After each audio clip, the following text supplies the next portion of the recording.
saw the way the American president travels. I shook my head. When he leaves the White House, the Marine One carries him to the airport. That's a military helicopter. And when the Marine One is flying, there are more than 6 F-35 aircrafts that escort it.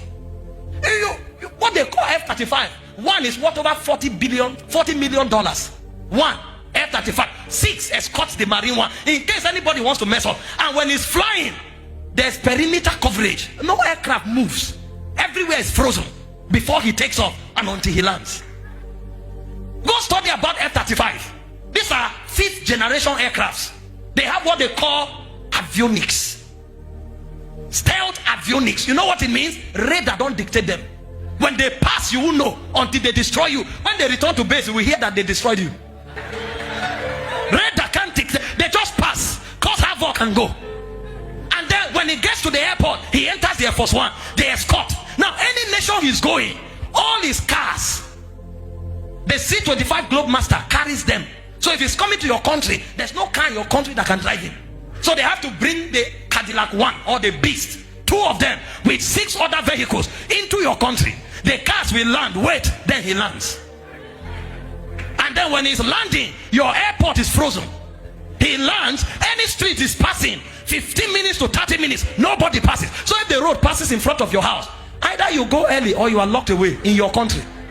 Because the president of another country is passing. Is that the person that will say, I love you and leave the throne for you? No. Now, the one we are talking about is greater than all the presidents in the world combined. All of them, all the monarchs, all the presidents combined, is greater than them. Then because of you, see what the Bible said. Go to verse 5, Philippians 2. If we have the message, let's read it. Because of you, the one greater than monarchs, greater than presidents, because of you, the Bible said, think of yourselves the way Christ thought of himself. He said, verse 6, please help me fast. He had equal status with God, but didn't think so much of himself that he had to cling to the advantages of that status no matter what.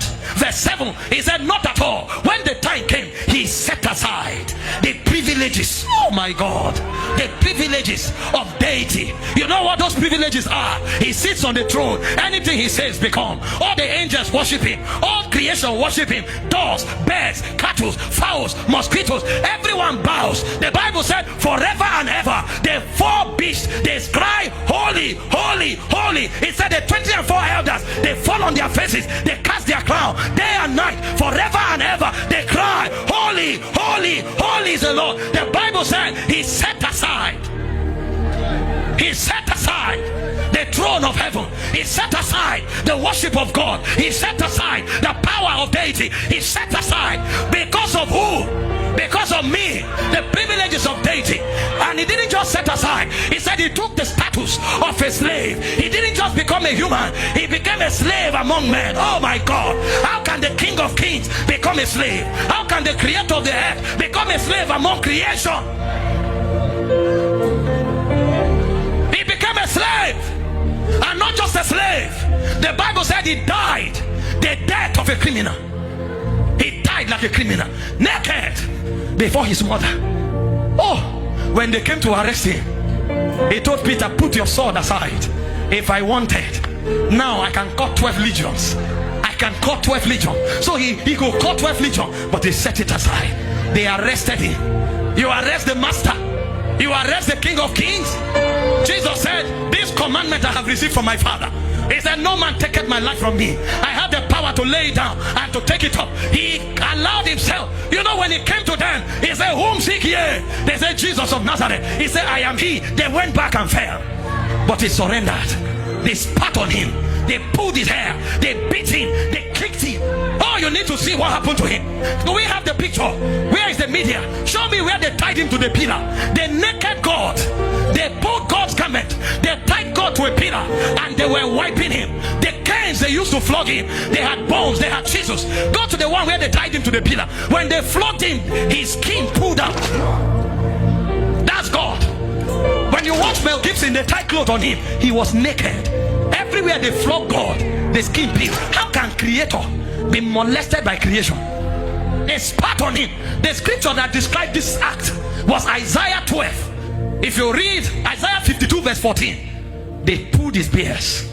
They spat at him. Can we have that scripture? Well, we are coming back to this. Can we have Isaiah 52 verse 14? If you have the message, help me. Oh my God. The master. He said, but he didn't begin that way. At first, everyone abhorred him. You know what abhorring means? Disdain. He said they abhorred him. They said he didn't even look like a human. When they finished dealing with him, even a pig looked better than him. They ruined his face. They disfigured him beyond recognition. So when they finished punishing him, when you saw him, you asked, what creature is this? What is this animal? He didn't look like a human being. He was disfigured. And in that state of disfigured their countenance, they gave him a cross. And he trekked for almost 1 kilometer. God was helpless. God fell 3 times. God. People were looking and mocking. People wanted to help God. Some were cleaning his face. God. And the Bible called it love. That's why Jesus said, no love is greater than this, that a man lays down his life for you. He didn't just lay his life. He laid it down in shame like a criminal. And then they hung God on the cross. 6 hours. Look at the picture of the cross. The one you saw in the movie, he was hanging straight. They don't hang people straight. When people hang on the cross, they are bent over. Because you can't even be straight. You are hanging. So what it meant was that he was depressing his diaphragm. He couldn't breathe. Every time he breathed, he had to pull the nail on his wrist up to breathe for 6 hours. That's love. That's love for you and I. When they put the crown on him, it was thorns. And the point came. The biggest of all persecution was when the father turned his back and he cried, Eloi, Eloi. In the history of divinity, they had never separated. Eloi, Eloi. That's spiritual death. Why hast thou forsaken me? It's called the love of God. Do you know why we are audacious when we go out? The Bible said in Romans 8:32, if he did not withhold his only begotten son, but gave him freely for us, he said, how shall he not with him? This is why when I make demand, I don't fear, because the greatest love has been demonstrated. There's nothing God cannot give me. He gave me Christ, and he gave me Christ with everything. This is why you should ask God for anything, because when he gave Christ, he gave his best for you. Do you see why people like us, you can't look at me and say, hey, get out, I don't like you. Your love means nothing, sir. I have the love of the Father. Somebody he's in a relationship, they say unless you fornicate, he refuses, they end the relationship, he's crying. We can't be heartbroken, sir. We are too loved to be heartbroken. Too loved, too loved, too loved to be heartbroken. Too loved. You sacked me from a job, I'm not crying, sir. I'm too loved. You lost me. It's a revelation of the cross. This is what I mean to God. God can endure shame for me. God can endure death for me. God can endure disgrace for me. He loves me with an everlasting love.